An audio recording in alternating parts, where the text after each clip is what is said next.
할렐루야! 오늘도 이 예배에 나오신 사랑하는 여러분들 가운데 하나님의 크신 은혜와 또한 주님의 사랑이 충만한 시간들 될 수 있기를 주님의 이름으로 축복합니다.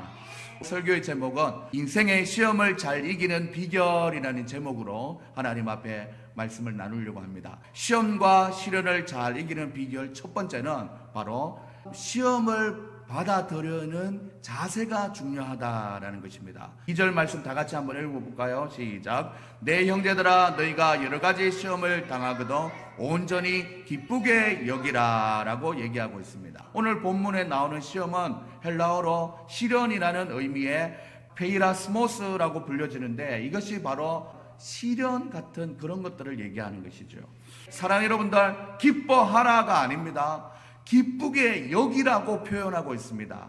여기라라는 말은 바랄만하고 기뻐할 만한 일은 아니지만 그렇게 인정하라라는 뜻입니다. 우리 앞에 놓여진 이 코로나가 또한 내 인생에 찾아온 이 어려움들을 기쁘지 않는 것은 사실이지만 기쁘게 여김으로 자신도 돌아보고 성장의 기회로 한 템포 쉬어간다는 생각으로 미래를 잘 준비해 나가시는 저와 여러분들 될 수 있기를 주님의 이름으로 축복합니다.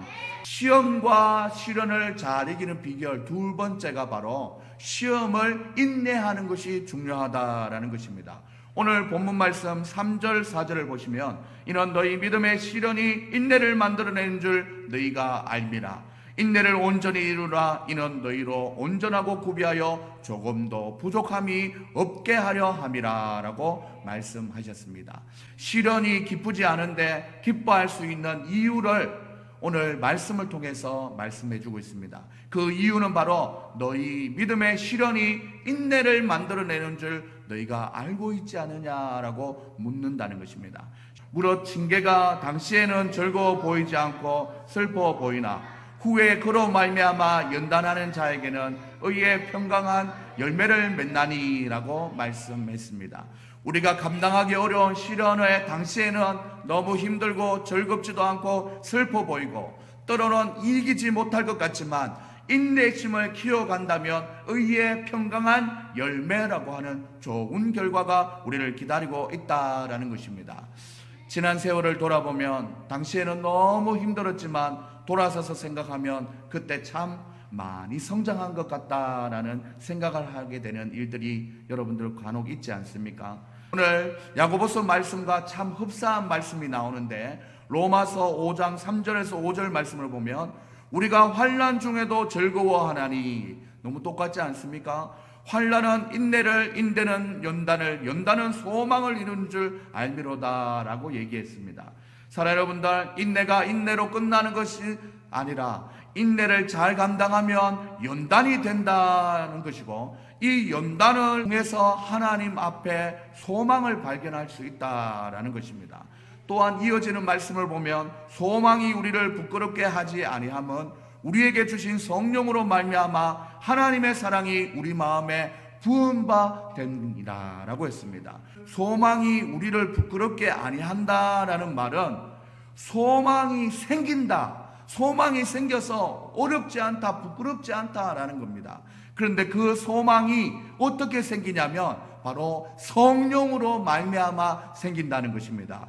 우리 성령님은 우리에게 소망을 주시는 성령님인 줄 믿습니다. 그리고 그 성령님이 무엇을 깨닫게 하냐면 바로 하나님의 사랑을 우리 가운데 깨닫게 하신다는 것입니다. 사랑하는 여러분들, 시험과 시련이 우리에게 찾아왔을 때 그것을 잘 이기는 비결 세 번째는 어떤 것이 중요하냐면 바로 시험을 이기는 지혜가 필요하다라는 것입니다. 시험을 이길 지혜가 우리에게 필요하다라는 것이죠. 오늘 5절 말씀에 보면 너희 중에 누구든지 지혜가 부족하거든 모든 사람에게 후히 주시고 꾸짖지 아니하시는 하나님께 구하라 그리하면 주시리라 라고 말씀하고 있습니다. 인간에게는 어느 정도 지혜를 다 가지고 있습니다. 태어날 때 가지고 있는 재능, 공부해서 열심히 노력해서 갖게 되는 재능, 또한 경험을 통해서 얻게 되는 지혜, 이런 것들이 참 많죠. 하지만 여러분들, 하나님의 지혜는 이런 것들과 다른 것입니다. 하나님의 지혜는 하나님만 소유하고 계신 것입니다. 하나님이 그 지혜를 우리에게 주시지 않으면 그 누구도 하나님의 지혜를 따라갈 수도 없고 흉내낼 수도 없다라는 것입니다. 하나님의 지혜 중에 가장 위대한 지혜는 내가 죽어가는 저 영혼들을 살려야겠다. 그 방법으로 나의 사랑하는 독생자 아들 예수를 보내야겠다. 이렇게 계획하신 것이 놀라운 지혜라는 것입니다. 잠언 9장 10절 말씀을 보면 여호와를 경외하는 것이 지혜의 근본이요 거룩한 자를 아는 것이 명철이니라 라고 말씀했습니다. 또한 시편 111편 10절에서 이렇게 얘기합니다. 같이 읽어볼까요? 시작. 여호와를 경외함이 지혜의 근본이라.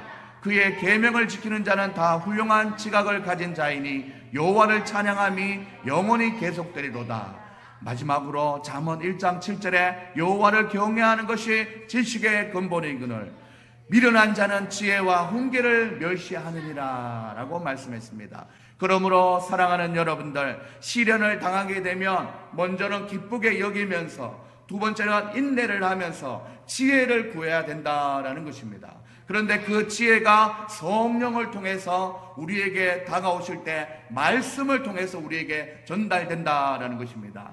그 말씀은 바로 이 예배 시간을 통해서 우리에게 지혜로 전달된다는 것을 믿을 수 있기를 소망합니다. 그래서 우리가 이 예배에 목숨을 거는 것이 아닙니까? 단호라면 언젠가는 밝은 날이 오겠지라고 생각하는 거예요. 그러면 여러분들 밝은 날이 오겠지라고 얘기하는 그 당시는 뭡니까? 현재는 밝은 날이 아니라 어두운 날이라는 거예요. 힘든 날이라는 겁니다. 흐린 날도 날이 새면 해가 뜨지 않더냐. 새파랗게 점도하는 게 한미천인데 째짜게 굴지 말고 가슴을 쫙 펴라. 내일은 해가 뜬다. 내일은 해가 뜬다. 제가 계산을 해봤는데 비가 새는 작은 방에 새우잠을 잔데도 이게 현실이지 않습니까? 우리가 지금 비가 오는 작은 방에 모여서 예배도 잘 못 드리고 때로는 연약하고 부족한 시련과 시험 있죠. 자, 잔데도 성령님 함께라면 즐겁지 않더냐.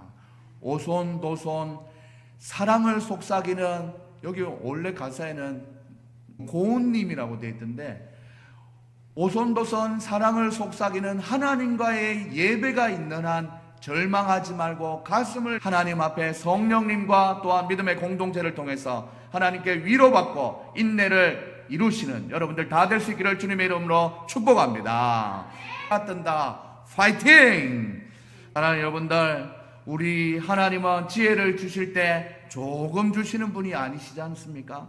혹 우리가 연약하고 또한 부족했던 과거의 모습을 하나님께서는 계속 반복해서 지적하지 않으시고 이해하시고 용서해 주시고 시험을 이길 수 있는 지혜를 주실 때 후히 주시는 하나님이라는 사실을 꼭 기억할 수 있기를 소망합니다. 오늘에 지는 해라는 과거만 바라보지 말고 내일의 소망이라는 해를 바라보고 하나님의 영광의 빛을 발할 수 있는 사랑하는 여러분들 다 될 수 있기를 주님의 이름으로 축원합니다. 우리